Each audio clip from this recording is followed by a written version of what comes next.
Morning to all.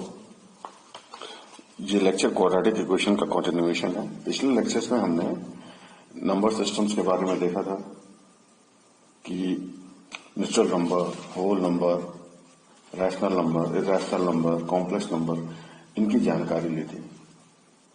फिर हमने कुछ पॉलिनोमियल्स के बारे में देखा था।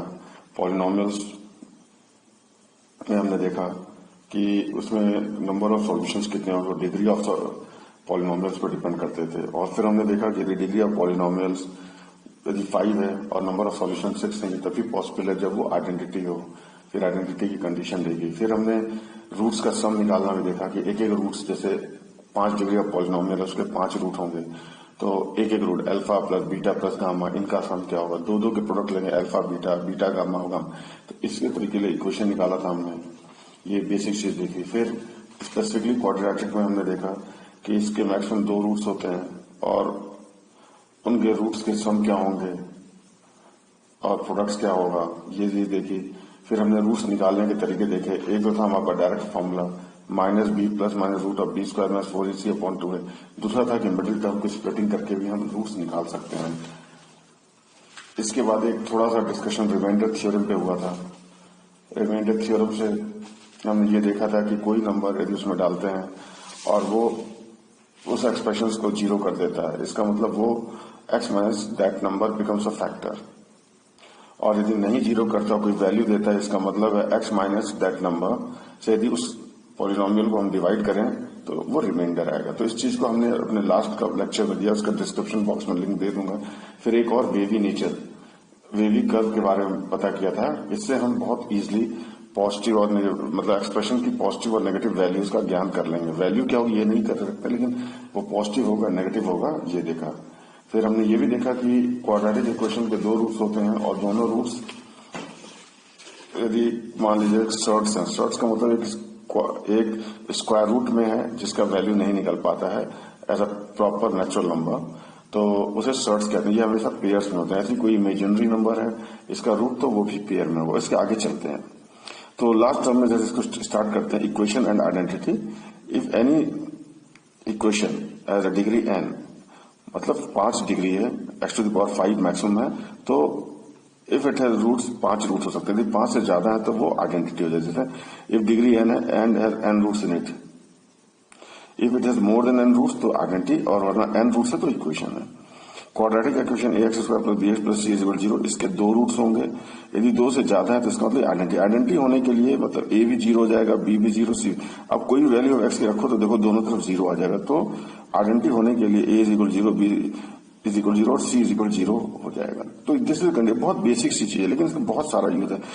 एक या दो न्यूमेरिकल देख लेते हैं। जैसे एक इक्वेशन है, find the value of p for which the equation p² minus 3p plus 2 into x² minus p² minus 5p plus 4 into x plus p minus p² root, जो मैंने एक्सप्रेशन लिखा हैज मोर देन 2 रूट। जैसे इसने कहा more than 2 roots है और x² है, ये तो क्वाड्रेटिक है, इसके रूट्स 2 से ज्यादा, इसका मतलब ये आइडेंटिटी ही होगा।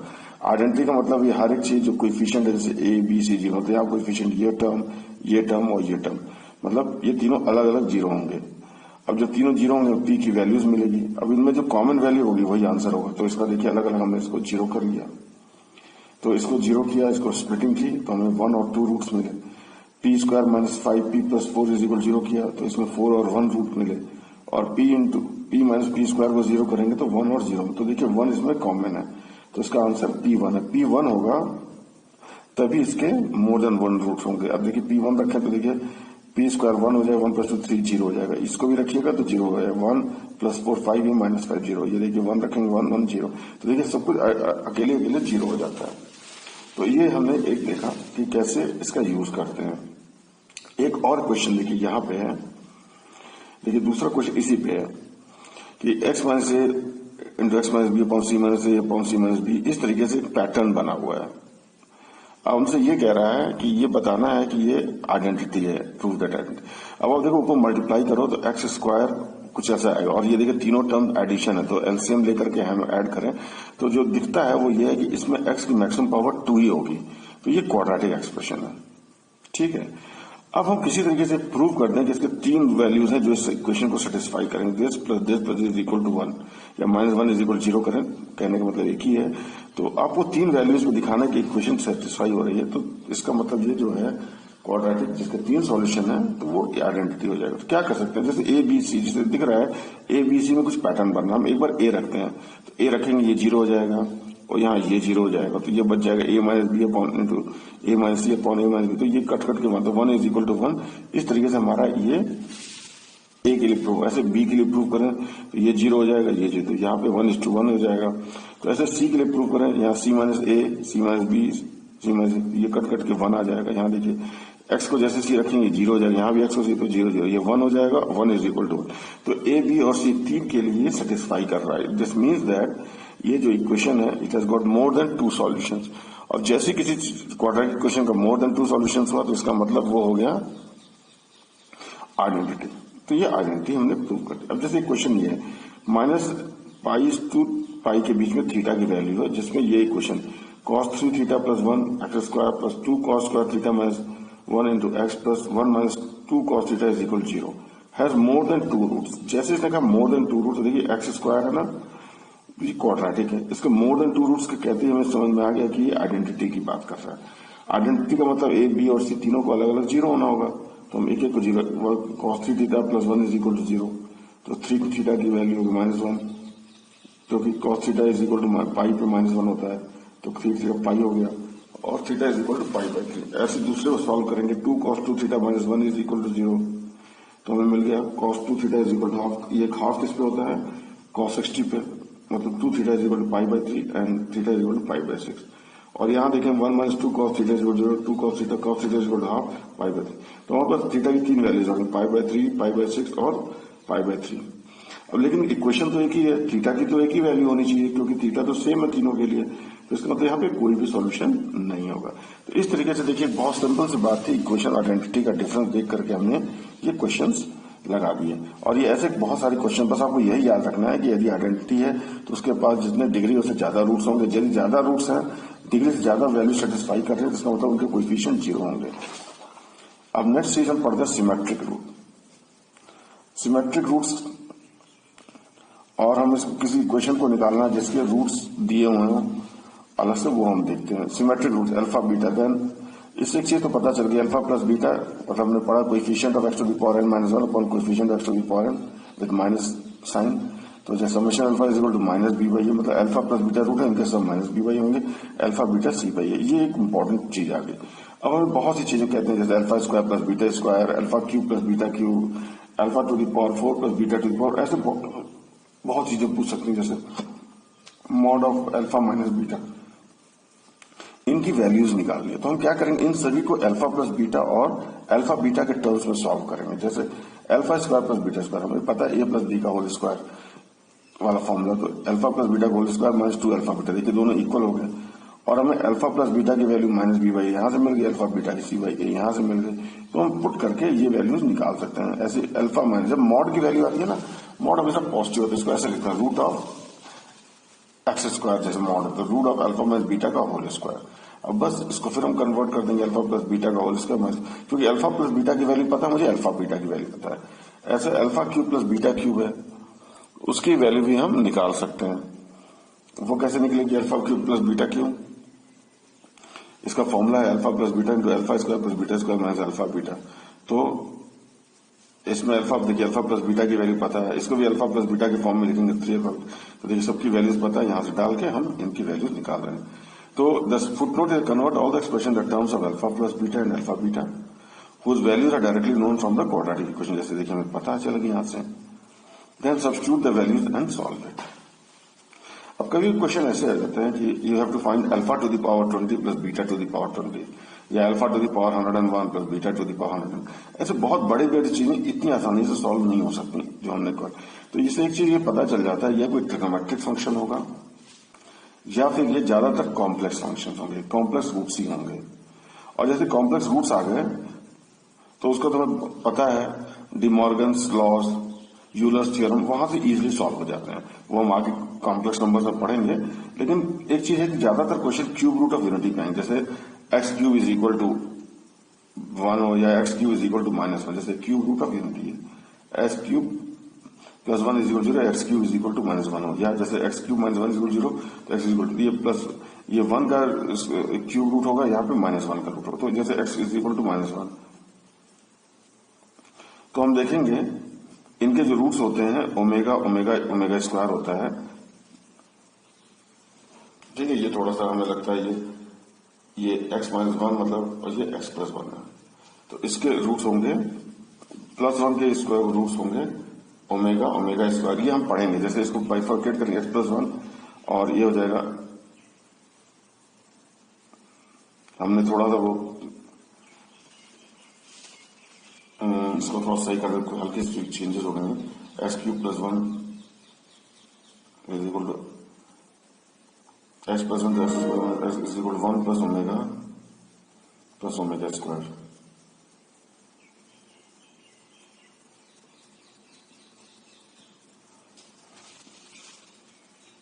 यहां पे होगा -1 माइनस ओमेगा और माइनस ओमेगा स्क्वायर। यहाँ पे रूट होंगे +1, ये थोड़ा मैं ऊपर के नीचे लिख दिया और नीचे वाले को ऊपर लिख दिया, इसलिए कोई दिक्कत नहीं। अब देखिए x cube is equal to cube root of unity होगा, तो एक्स क्यूब -1 को हम लिख सकते हैं x -1 इंटू दिस, और इसके रूट्स होंगे 1 ओमेगा एंड ओमेगा, इसका 0 करिएगा और इसको हम जैसे -b + -√3 I/2 आएगा। तो ये कॉम्प्लेक्स नंबर में हम डिटेल पढ़ें, बस आप ये देख के याद रखिए कि x² + x +1 है, तो इसके कॉम्प्लेक्स रूट्स होंगे, जो भी b² में 4 से नेगेटिव होगा, और इसके रूट्स होंगे 1 ओमेगा ओमेगा स्क्वायर। और एक चीज और याद रखनी चाहिए, ओमेगा के लिए ओमेगा क्यूब 1 होता है, 1 + ओमेगा स्क्वायर जो होता है वो 0 होता है। तो यहां से ये चीज, अब इनकी पावर से, जैसे ओमेगा टू द पावर 25 है, तो हम कर सकते हैं omega cube two the power 8 × 4, जैसे ये लिखा है ओमेगा टू द पावर 25 है, तो हम इसको कर सकते हैं बहुत आसान से, इसको लिख सकते हैं omega cube two the power 8 into omega 24 × 1। अब ओमेगा क्यूब 1 है, 1 टू द पावर 8 1 होती है, ओमेगा आ गया। ओमेगा क्या है, जो इसका रूट्स है -1 + -√3 I/2 से आ जाता है। तो इस तरीके की हायर पावर्स है, तो हम यहां से निकालेंगे। फिर इसके बाद सिमेट्रिक रूट्स में next thing, if ax² bx + c is equal to 0 has a root alpha beta, then find the equation whose roots are alpha plus beta, alpha + 1 upon alpha - 1 and beta + 1 upon beta - 1। अब इसको निकालना है, तो सबसे पहले इसमें हमें symmetric देखना है, सिमेट्रिक रूट है कि नहीं है। मतलब सिमेट्रिक रूट का मतलब है कि हम कोई वेरिएबल t ले लेते हैं, इन दोनों में डाल देते हैं, जैसे यहाँ t + 1 upon t - 1 हो जाएगा, और यहाँ रखेंगे t +, दोनों सेम आ गए ना, तो इसका मतलब सिमेट्रिक रूट होगा। जैसे हमें पता चला सिमेट्रिक रूट है, तो एक को हम x के बराबर इक्वेट कर देंगे, जैसे alpha +1 / alpha - 1 is equal to x कर ले, या बीटा +1 अपॉन बीटा, किसी एक को भी कर सकते हैं, दोनों में सेम। तो इससे अल्फा की वैल्यू निकल आएगी, alpha is equal to x + 1 upon x - इसको सॉल्व करेंगे क्रॉस मल्टीप्लाई करके, तो ये आ जाएगा। इसको जो अल्फा की वैल्यू, चूंकि अल्फा इसका रूट है इस इक्वेशन को, तो अल्फा को उसमें डाल देते हैं, सब्स्टिट्यूट कर देते हैं, तो a into alpha x + 1 upon x - 1 का whole square plus b into x + 1 upon x - 1 का प्लस c। ये जैसे इक्वेशन में ये x की वैल्यू ये आई है, वो यहाँ हमने डाल दी x की जगह, तो we have got this equation. इसको रिजॉल्व करेंगे, then we will get the required equation. तो इस तरीके से हम, ये कुछ सिमेट्रिक रूट्स की बात आ गई। Similarly we can practice for, जैसे और भी, जैसे alpha beta are the roots of the equation ax² + b, then find the equation whose roots is 2 alpha 2 beta, alpha square plus beta square, alpha + 2 beta + 2, k alpha k beta 1/अल्फा, ऐसे बहुत सी। अब जैसे इसको देखना पहले सिमेट्रिक है कि नहीं। यदि हम अल्फा डालें, अल्फा या टी रखें, तो 2t हो जाएगा, ये 2। अब बीटा या टी रखें तो 2, ये भी 2t, मतलब दोनों सेम आ गए ना टी रखने के बाद, तो इसका मतलब सिमेट्रिक रूट है। तो हम क्या करें, 2 alpha is equal to x रखेंगे, तो alpha is equal to x/2 हो जाएगा। उस x/2 को हम उस इक्वेशन में रखेंगे, तो सॉल्व कर लेंगे। तो जैसे एक और इक्वेशन हमने सॉल्व किया, जैसे 1/अल्फा 1/t, यहाँ पे अल्फा की जगह t रखे, तो 1/t बीटा का t, 1/t 1/t दोनों सेम है ना। इसका मतलब क्या हुआ, दोनों सेम होने मतलब ये सिमेट्रिक है। जैसे सिमेट्रिक हो गए, तो 1/अल्फा इज इक्वल टू x, जैसे हमने प्रीवियसली आपको समझाया, x रखेंगे तो x अल्फा की वैल्यू 1/x, अल्फा इसका रूट है, तो इसको हम उसमें डालेंगे, तो ये हो जाएगा a इंटू 1/x का whole square plus b into 1/x plus c। इसको एलसीएम लेकर सॉल्व करें तो हो जाएगा cx² + bx + a = 0। This is the required equation. तो इस तरीके से हम सिमेट्रिक रूट्स हो गए। अब जैसे एक और क्वेश्चन है सिमेट्रिक रूट पे ही, if alpha beta the roots of the equation 2x² + 4x + 5 = 0, find the equation whose roots are 1/2 alpha minus 3 and 1/2। पहले देखिए सिमेट्रिक है कि नहीं है। अब अल्फा या टी रखें, अब बीटा या टी रखें, तो ये 1/2 t माइनस 3, ये भी 1/2, मतलब सेम आ गया, इसका मतलब सिमेट्रिक है। अब क्या करेंगे, 1/1 किसी एक को ले लेते हैं, जैसे 1/2 अल्फा माइनस 3 को ले लिया, इसको x कर लिया, तो अब हम इसको करेंगे तो 2 अल्फा माइनस 3 इनवर्स कर तो 1/x हो जाएगा, तो सीधे आ जाएगा alpha is equal to 1/2 into 1/x + 3, तो alpha is equal to 3x + 1/2x। तो ये आ गया हमारा अल्फा। इस अल्फा की वैल्यू को हम इस इक्वेशन में डाल देंगे, जो हमारा इक्वेशन था 2x² + 4x + 5, 2 into this plus 4 into this plus 5। तो सॉल्व करने के बाद हमें मिलेगा 11x² + 10x + 1। तो इसमें कुछ नहीं करना, पहले फाइंड आउट करना सिमेट्रिक है कि नहीं। सिमेट्रिक है तो हमें उसके बाद क्या करना है, उसको इक्वेट करना x से, फिर उस अल्फा की रूट की वैल्यू निकालनी in terms of x, and once we get this alpha in terms of x, क्योंकि alpha is the root of the given equation, तो x की जगह अल्फा की वैल्यू रख देंगे which is again in terms of x, and you will get the required equation. अब next चीज आती है कॉमन रूट्स। तो हमने इसको लीनियर इक्वेशंस में भी देखा है, क्रैमर रूल्स में, यहाँ पे भी थोड़ा सा क्रैमर रूल की जरूरत होगी और लीनियर इक्वेशंस में हमने ऐसा किया है। तो चलो दो चीजें देखें, यदि दोनों रूट अल्फा बीटा, इसके भी अल्फा बीटा, दोनों रूट कॉमन, मतलब दोनों भी दोनों, तो इसका मतलब इनके जो कोएफिशिएंट, इनके रेशियो सेम होंगे। a1/a2 = b1/b2, c1/c2 = lambda. और यदि कोई वैल्यूज निकालनी है तो a1 = lambda times a2, b1 = lambda two b2, c1 = lambda times c2 भी करके यूज कर सकते हैं। बाकी जो हमारे लिए है कि a1/a2, b1/b2, c1/c2 हमेशा कांस्टेंट रहेगा। इसको रिवर्स भी लिख सकते हैं, a2/a1, b2/b1, c1/c2, c2/c1, they will be same thing. Case 2, यदि केवल एक रूट कॉमन है, जैसे इसका अल्फा बीटा, इसका अल्फा गामा है, तो इसका मतलब अल्फा ही कॉमन है, तो हम क्या कर सकते हैं, अल्फा कॉमन दोनों को सेटिस्फाई करेगा। a1 alpha square plus b1 alpha plus c1 = 0, a2 alpha square plus b2 alpha plus c2 = 0, ये आ जाएगा।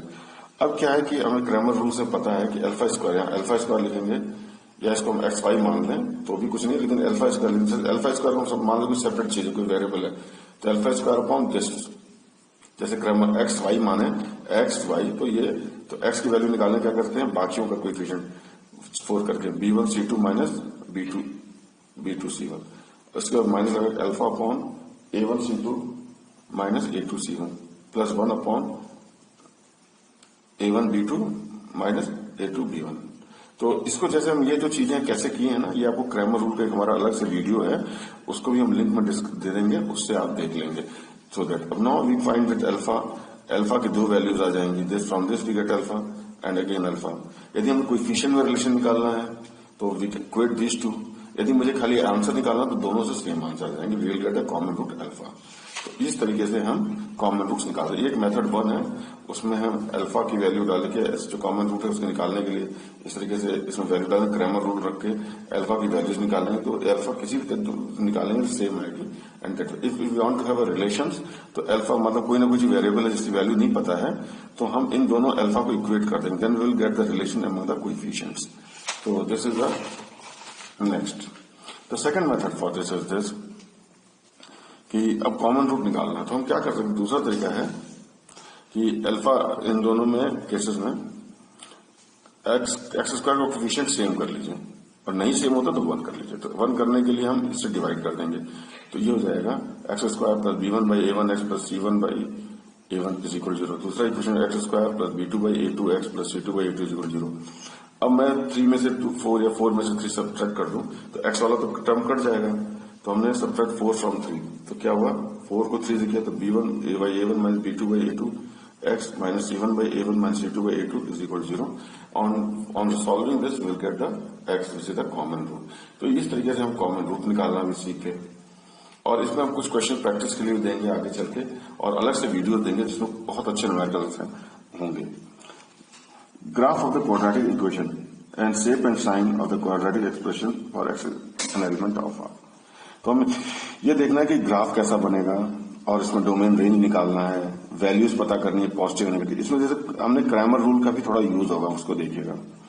जैसे y = ax² plus bx plus c, इसमें y का कोएफिशिएंट पावर डिग्री 1 है, x का डिग्री मैक्सिमम 2 है। तो ये जब भी किसी एक्सप्रेशन में या इक्वेशन में डिग्रीज x और y की अलग अलग होती है, वो हमेशा पैराबोला रिप्रेजेंट करता है। ये हम आगे चल के कोऑर्डिनेट ज्योमेट्री में पढ़ेंगे। तो ये पैराबोला है। अब हर पैराबोला का एक वर्टेक्स होगा, मतलब इस तरीके के पैराबोला होते हैं, हर एक का जो लोएस्ट पॉइंट है सब वर्टेक्स करते हैं। इसकी वैल्यू होगी -b/4a, -d/4a। डी का डिस्क्रिमिनेंट है, और जो डी जो होता है वो होता है b² - 4ac। जैसे हम ये पता करते हैं कि रियल रूट होंगे, इमेजिनरी रूट होंगे, यहां हमें पता करने की जरूरत नहीं, बस हम इसकी वैल्यूज चाहिए। अब देखिए इसकी वैल्यू से डी जीरो, वैसे हम देखते हैं डी 0 आ जाता है, इसका मतलब 1 ही रूट होंगे, एक ही जगह टच करेगा। डी <0 आ गया, नेगेटिव, मतलब कोई रियल रूट कोई कहीं टच ही नहीं करेगा। एक और रूट्स का मतलब है कि कितनी जगह ये एक्स एक्सिस को काटेगा, मतलब हमारे लिए वाई और एक्स का कोई प्लॉट है और एक्स कोई वैल्यू जो सेटिस्फाई कर रही है, मीन इसका रूट है, तो वो उतनी जगह काटेगा। जैसे यहाँ पे 0 है तो एक जगह काटेगा, यदि डी <0 है, नेगेटिव है, इसका मतलब कहीं नहीं काटेगा, ऐसा कुछ ग्राफ है पैराबोला होगा। और यदि पॉजिटिव है तो ये 2 जगह काटेगा, जैसे ये है। लेकिन हर एक केस में वर्टेक्स का कोऑर्डिनेट हमें इसी से मिलेगा, -b/4a और -d/2a एंड -d/4a। तो ये देखिए कुछ एक्सप्रेशन दिखाए हैं। जैसे अब पैराबोला में ये इक्वेशन देते हैं, ए का मतलब होता है, ए के टर्म्स में ये पता चलता है ये पैराबोला अपवर्ड हो गया डाउन, इसे अपवर्ड ऊपर की तरफ मूव कर रहा है तो अपवर्ड पैराबोला, ये जो नीचे की तरफ मूव कर रहे हैं इनको हम डाउनवर्ड पैराबोला। वो हमें ए की वैल्यू से ही पता चल जाते हैं ए क्या है, ठीक है। और फिर डी की वैल्यू से हमें ये पता चल जाता है वो कितनी जगह काटेगा इस एक्सेस को या नहीं काटेगा, ठीक है। अब जैसे इसमें देखिए, इसमें डी क्या है, पॉजिटिव है, इसका मतलब 2 रूट्स होंगे, x1 और x2। और वेवी नेचर से पता है कि हमें ए पॉजिटिव है तो ये पॉजिटिव नेगेटिव पॉजिटिव होगा, पॉजिटिव नेगेटिव। तो अब हमसे पूछा जाए कि x की वैल्यू y(x > 0), मतलब ग्रेटर देन इक्वल 0, तो यहां होगा, और मतलब पॉजिटिव हो, तो मैं यहां से ले करके इन्फिनिटी तक जाए तो ये हमेशा पॉजिटिव रहेगा, और इधर x1 से लेके नेगेटिव इन्फिनिटी तक जाए वहां भी पॉजिटिव रहेगा। बस इस बीच में नेगेटिव है, y(x) की वैल्यू क्या है मुझे नहीं मालूम, लेकिन क्या होगा ये निकाल सकते हैं। इट इज फ्रॉम -इन्फिनिटी से x1, -इन्फिनिटी से x1, फिर x2 से +इन्फिनिटी। देखिए आ गया आपका। और <0 की बात करें कि नेगेटिव हो, तो देखिए x1 से x2 के बीच में, चूंकि हमने =0 भी लिया तो ये क्लोज इंटरवल्स होंगे, और जहां पे वैल्यू सेटिस्फाई करेगी वहां क्लोज इंटरवल होगा। अब जैसे दूसरा कर्व है, अब ये वर्टेक्स का पॉइंट तो हमें पता होता है, तो यहाँ पे देखिए, यहाँ पे ए ग्रेटर होगा, अपवर्ड पैराबोला है, y(x) देखिए पॉजिटिव, ये हर जगह पॉजिटिव होगा, दिख रहा है ना। यदि हम इसमें ग्राफ खींचे, ये मान लेते हैं x एक्सिस है, सब पॉजिटिव, y की वैल्यू हर जगह पॉजिटिव है, ठीक है। तो इसका मतलब केवल एक जगह 0 हो रही है, तो इसका मतलब y < 0 कहां से, it is for all x real number, पूरी रियल नंबर में एक्स की कोई वैल्यू डालो y हमेशा पॉजिटिव एक्सेप्ट 0, यहाँ पे 0। यदि < 0 पूछे तो =0 भी लेना तो x N element of r। अब जैसे यहाँ पे क्वेश्चन आता है, इसका पता करते हैं कि a < 0 upward parabola, d is negative, मतलब इसका कोई रूट होगा ही नहीं, मतलब कहीं पे भी एक्स एक्सिस को काटेगा नहीं, हमेशा ऊपर है। अब आप देखो, ये तो हमेशा y की वैल्यू इसके लिए पॉजिटिव ही होगी, इसमें देखिए y हमेशा पॉजिटिव होगा, तो y > 0 for all x element of r। अब देखते हैं दूसरा केस है, जब a नेगेटिव हो, जो हम इक्वेशन कर रहे हैं उसमें a नेगेटिव हो, तो इसका मतलब ये पैराबोला डाउनवर्ड हो गया। जैसे डाउनवर्ड पैराबोला हो गया, अब d पॉजिटिव है तो इसका 2 रूट्स होंगे, x1 x2। अब जैसे a नेगेटिव है ना, तो ये नेगेटिव पॉजिटिव नेगेटिव, ऐसे वेवी नेचर में हमने पढ़ा था, ठीक है। तो हमसे पूछा जाए कि y(x < 0), नेगेटिव कहाँ का होगा, यहाँ से x2 से इन्फिनिटी तक होगा, इधर -इन्फिनिटी से x1 तक ये नेगेटिव होगा, तो -इन्फिनिटी x1 x2 से इन्फिनिटी। और पॉजिटिव की बात करें, देखिए इतने के बीच में ही वैल्यू पॉजिटिव है, तो y(x) जो है पॉजिटिव का होगा x1 से x2 के बीच में। अब यहाँ पे देखिए केवल एक पॉइंट पर टच कर रहा है जहां 0 है, बाकी जगह ये नेगेटिव है, a < 0 इसका डाउनवर्ड पैराबोला है। और देखिए हमेशा y की वैल्यू हमेशा नेगेटिव है, यहाँ से हर जगह y नेगेटिव है, तो पैराबोला को कहीं y लीजिएगा हर जगह y की वैल्यू नेगेटिव ही होगी, तो y < 0 और केवल यहाँ पे 0 होगी, तो इसका एलिमेंट y नेगेटिव कहाँ पे है, x एन एलिमेंट ऑफ -0, यहाँ पे 0, बाकी हर जगह नेगेटिव है। अब a < 0 डाउनवर्ड पैराबोला है, d < मतलब कहीं भी ये एक्स एक्सिस को न टच कर रहा है न काट रहा है, तो ये फॉर ऑल, ये हर जगह हर वैल्यू ऑफ x के लिए ये नेगेटिव होगा, यहाँ 0 0 लिख दें, तो ये हर वैल्यूज के लिए नेगेटिव होगा। तो इसमें दिख गया y < 0 for all values of x। तो इस तरीके से हम ये बता सकते हैं कि पैराबोला के रूट्स कितने हैं और इसकी वैल्यू पॉजिटिव नेगेटिव होगी, कहाँ होगी, एक्स की किन वैल्यूज के लिए वाई एक्स की वैल्यू पॉजिटिव होगी या नेगेटिव होगी, ये चीज हम बता सकते हैं। और इसके बाद हम ये भी बता सकते हैं कि कैसे मतलब ये कर्व ऊपर की तरफ होगा नीचे की तरफ होगा। अब इसका आगे चल के हम एक और देखेंगे, इसका डोमेन और रेंज निकालने का भी हमें एक्सप्रेशन है। जैसे ये नेक्स्ट टॉपिक आ गया maximum minimum value of quadratic expression या range of the quadratic expression. Range का मतलब होता है, यदि फंक्शंस में भी हमारा लेक्चर आएगा उसमें भी आप देखेंगे डोमेन और रेंज। तो इसमें रेंज का मतलब होता है कि वाई की वैल्यूज, वाई एक्स की वैल्यूज वाई कहां से कहां तक जाएगा। तो जैसे ये दो तरीके पैराबोला, अपवर्ड पैराबोला होगा या डाउनवर्ड पैराबोला। देखिए वाई की वैल्यू यहां से चल करके इन्फिनिटी तक जाएगी, एक्स की वैल्यू तो माइनस इन्फिनिटी प्लस इन्फिनिटी, लेकिन वाई की वैल्यू जिस वर्टेक्स से लेकर के, देखिए दोनों तो रिपीट हो रही है, लेकिन जाएगी यहां से, ये मिनिमम वैल्यू है, इसका मैक्सिमम इन्फिनिटी, क्योंकि कर्व तो इनफाइनाइट है। ऐसे देखिए डाउनवर्ड पैराबोला है तो ये है मैक्सिमम वैल्यू और ये नीचे की तरफ जाएगी माइनस इन्फिनिटी तक, तो ये हो गया इसका मिनिमम वैल्यू। यदि अपवर्ड पैराबोला है वी गेट मिनिमम वैल्यू, ये लोअर पैराबोला है डाउनवर्ड है तो ये maximum value, maximum value vertex पे होगा। तो इस तरीके से हम देख लेंगे अपवर्ड पैराबोला के लिए। और इसमें डोमेन क्या है, एक्स की वैल्यू किस किस के लिए, पूरे रियल नंबर के लिए। रेंज देखिए माइनस इन्फिनिटी से, जैसे इसमें डाउनवर्ड पैराबोला है तो रेंज क्या माइनस इन्फिनिटी से यहां तक है, मैक्सिमम वैल्यू वाई वी तक है। इस केस में कहां से कहां तक है, एक्स वी से प्लस इन्फिनिटी तक, वाई वी से प्लस इन्फिनिटी। तो इस तरीके से हम डोमेन और रेंज निकाल सकते हैं। एक और तरीका है इस वर्टेक्स को निकालने का, यह है कि हम इस पैराबोला को, जैसे ये पैराबोला दिया y is equal to a x square plus b x plus c, इसे हम टर्म्स को इधर उधर मूव करके जैसे इसको इस फॉर्म में ला सकते हैं, y minus k is equal to x minus l का whole square, that is y is equal to x square. और इसमें अलग अलग इनको जीरो करते हैं तो हमें वर्टेक्स मिल जाएगा। इसको जीरो करते हैं y is equal to k आएगा, x is equal to l और के, या तो एल और के होगा, एल एक्स एल, क्योंकि एक्स पहले एल और के इसके होंगे, मतलब इसके वर्टेक्स होंगे। तो वर्टेक्स हम इसे डायरेक्टली भी निकाल सकते हैं, हम ऐसा कर ले जो भी इजी लगे। यदि ये कैलकुलेशन, चूंकि डी की वैल्यू निकालने में आपको टाइम लगेगा, इसमें भी टाइम लगेगा, जो आपको इजी लगे उसमें आप कर सकते हैं। इसके जैसे एक question x square minus x plus 4, इसका रेंज बताना है। तो देखिए बी स्क्वायर माइनस 4ac, अब इसका वर्टेक्स निकाल सकते हैं, डी की value B square minus 4ac से माइनस 15 आ गया। तो एक्स भी क्या होगा, माइनस बी अपॉन 2 है, बी क्या है माइनस 1 है, ए क्या है 1 है, तो और माइनस लो ये 1/2 आ जाएगा। और जब वाई वी हो जाएगा माइनस डी अपॉन 4 है, 15/4। तो ये अपवर्ड पैराबोला है, क्योंकि यहाँ पे कोएफिशिएंट 1 है जो कि पॉजिटिव है, तो अपवर्ड पे तो इस तरीके का होगा। तो इसकी वैल्यू मिनिमम कहाँ वाई की होगी, 15/4 से इन्फिनिटी। तो आंसर इज दिस। ऐसे मान लीजिए मेथड 2 था, y इज इक्वल, जो हम बता रहे थे y is equal x square minus plus, तो इसको हम लिख सकते हैं y is equal x minus half का whole square plus y minus 4, और इसमें प्लस 4 1/4 बढ़ गया होगा, यहाँ घटा देंगे तो यू विल गेट दिस। और इसको ऐसे लिखेंगे y minus 15/4 is equal to x minus 1/2 का होल स्क्वायर।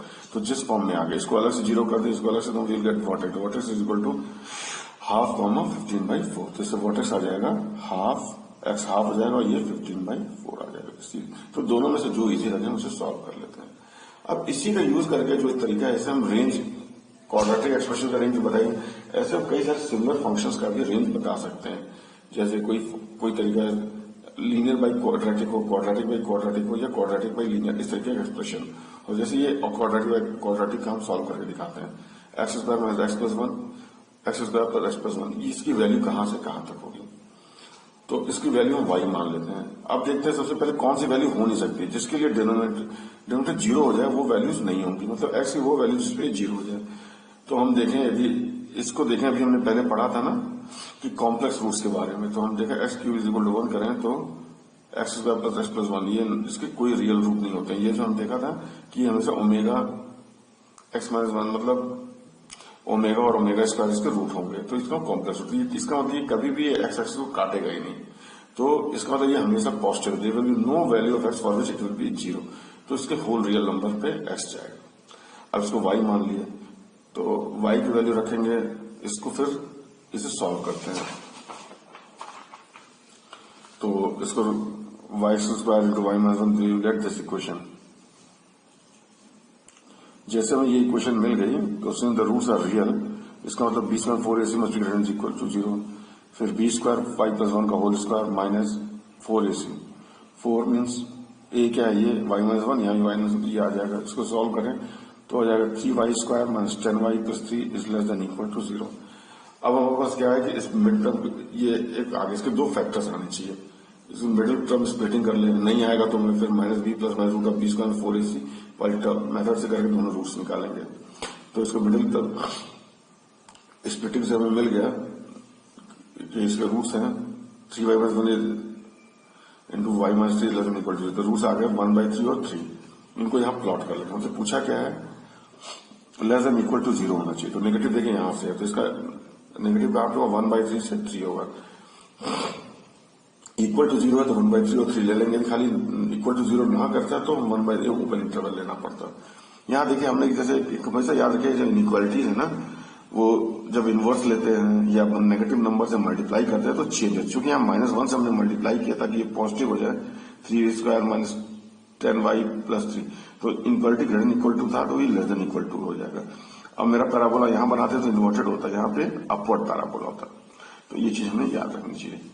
अब इसके बाद एक और चीज आती है, significance of the coefficient. A, B और सी का मतलब क्या है, ये तो हमें जब अभी तक कितनी देर से बात कर रही है तो हमेशा बताता है कि पैराबोला आपका अपवर्ड है या डाउनवर्ड है।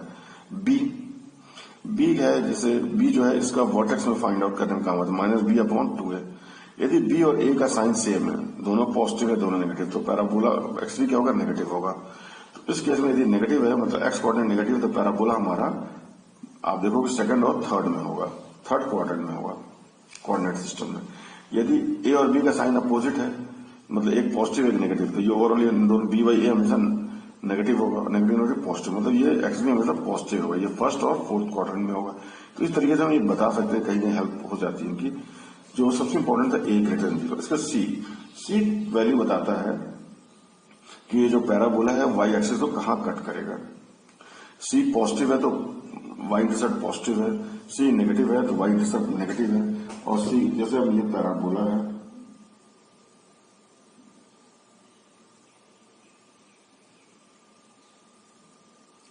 जैसे हम ये ले लें 0 0, तो ये देखिए यहाँ 0 0 पे, मतलब इस तरीके से हम बना के देख सकते हैं, जो कि अभी यहाँ नहीं साफ हो पा रहा होगा, लेकिन आप ये समझिए यदि सी की वैल्यू, सी पॉजिटिव है तो ये वाला है पॉजिटिव पे काटेगा, पॉजिटिव। 0 है, सी 0 है तो ये 0 0 पे काटेगा, नेगेटिव है तो ये वाई नेगेटिव पे काटेगा, तो नेगेटिव लिख सकते हैं। F0, यदि इक्वेशन में कोऑर्डिनेट x की वैल्यू 0 रखते हैं, जैसे F0 कहते हैं, वो हमें हमेशा c की वैल्यू देगा। और F1, x की वैल्यू 1 रखते हैं, तो ये तीनों कोएफिशिएंट का सम बताएगा। ये 2-3 चीजें और जाननी चाहिए। तो इससे a, b और c का मतलब हमें आ गया। ए हमारा अपवर्ड और डाउनवर्ड बताता है, सी बताता है कि ये पैराबोला हमारा वाई एक्सिस को कहाँ कट करेगा, पॉजिटिव है सी तो पॉजिटिव इंटरसेप्ट देगा, नेगेटिव है तो नेगेटिव इंटरसेप्ट देगा, और 0 है तो ओरिजिन से जाएगा। F0 सी की वैल्यू निकालने में काम आता है, F1 a plus b plus c बताता है। तो इस तरीके से हम इनको सॉल्व करें। एक और एक इंपॉर्टेंट रिलेशन है, ax square plus bx plus c is equal to 0 has roots alpha beta. अब आपसे पूछा Sn is equal to alpha to the power n plus minus beta to the power n की value क्या होगी।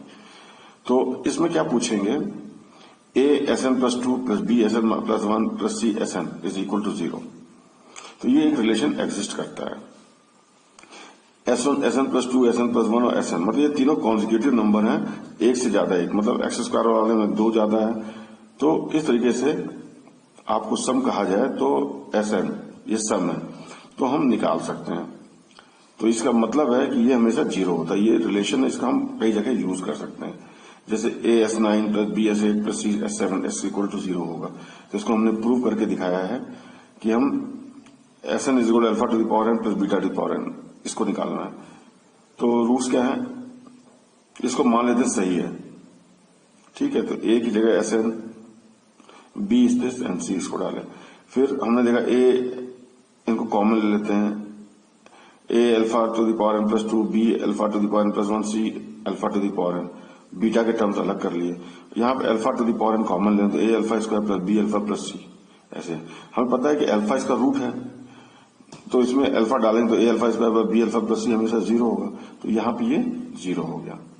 तो इस तरीके से हम ये प्रूव कर सकते हैं इन तीनों का कि alpha to the power n plus beta to the power n Sn है, और Sn में ये रिलेशन है ये कोएफिशिएंट के साथ, a Sn plus 2 b Sn plus 1 c s n is equal to 0, मतलब ये ए बी और सी के साथ इनके कोएफिशिएंट कॉन्जिक्यूटिव होने चाहिए, सबसे कम सी के साथ होगा और ए के साथ सबसे बड़ा होगा, तो ये रिलेशन हमेशा होल्ड करती है। इसके बाद ऐसे कई सारे क्वेश्चंस आएंगे, we will do it in the next video. और एक रिमाइंडर थ्योरम जो हमने लास्ट वीडियो में किया था, एक क्वेश्चन था, उसको भी हम करवा देते हैं। जैसे f x is equal to a x to the power 4 plus b x cube minus x square plus 2x plus 3, इसको it gives 4x plus 3 as a remainder when divided by x square plus x minus 2। ठीक है, very good. देखिए reminder हमेशा इसकी degree से कम होता है भी, ये क्वाड्रेटिक लीनियर है और इससे डिवाइड किए हैं, तो हम लिख सकते हैं जो एफ एक्स है वो q x into this divisor plus remainder होगा। अब जब x square plus x plus 1 के इसके दो factor x minus 1 x plus 2 ये भी हमें समझ में आ गया। और आर रिमाइंडर की डिग्री हमेशा 2 से कम हो चुकी, डिवाइड करने वाला 2 डिग्री का, तो इसका 2 से कम होनी चाहिए, उसके बराबर होनी चाहिए। तो दोनों को हम इक्वेट कर देते हैं, वी गेट दिस एक्स, ए और बी की वैल्यू निकालनी है। अब क्या करते हैं इसमें, देखिए 1 और -2, एक बार 1 रखते हैं, एक बार -2 रखते हैं, क्योंकि ये दोनों इसके फैक्टर, ये 0 हो जाएगा। आर एक्स मतलब 4x प्लस 3 में हम 1 और -2 रख के देख लेंगे, तो हमें एक रिलेशन मिलेगी a plus b is equal to 3। जब x 1 रखेंगे और x -2 रखेंगे तो आएगा 2a minus b is equal to 0 या a is equal to b by 2। अब इस a by is equal to b by 2 इसमें डालें तो b प्लस b बाई 2 में 3b बाई 2 3, तो b की वैल्यू 2 आ जाएगी, a की वैल्यू 1 आ जाएगी। तो इस तरीके से एक रिमाइंडर थ्योरम पे भी मैंने आपको एक क्वेश्चन रिवाइज करवा दिया। फिर भी आपको कोई दिक्कत आती है सॉल्व करने में कहीं पे भी, आप हमसे वो चैट बॉक्स में पूछ सकते हैं। होप आपको ये लेक्चर अच्छा लगा होगा। In case any other queries आप अपना कमेंट बॉक्स में लिखिए और हमें बताइए कैसा लग रहा है, क्या आपकी क्वेरीज हैं। आपसे रिक्वेस्ट है कि इसको लाइक, शेयर और सब्सक्राइब कीजिए। इन केस और भी टॉपिक्स होंगे उन पे भी आपको कोई अर्जेंट में वीडियोस चाहिए, आप बताइए, हम आपको बना के दे देंगे। ठीक है, ये पूरा चैनल आपको सपोर्ट करने के लिए। Hope you enjoy the lecture. Once again I would request you कि आप इसको लाइक करें, शेयर करें, सब्सक्राइब करें, ताकि ज्यादा से ज्यादा लोगों को फायदा मिल सके। It is a charity work to help the others. Okay, thank you.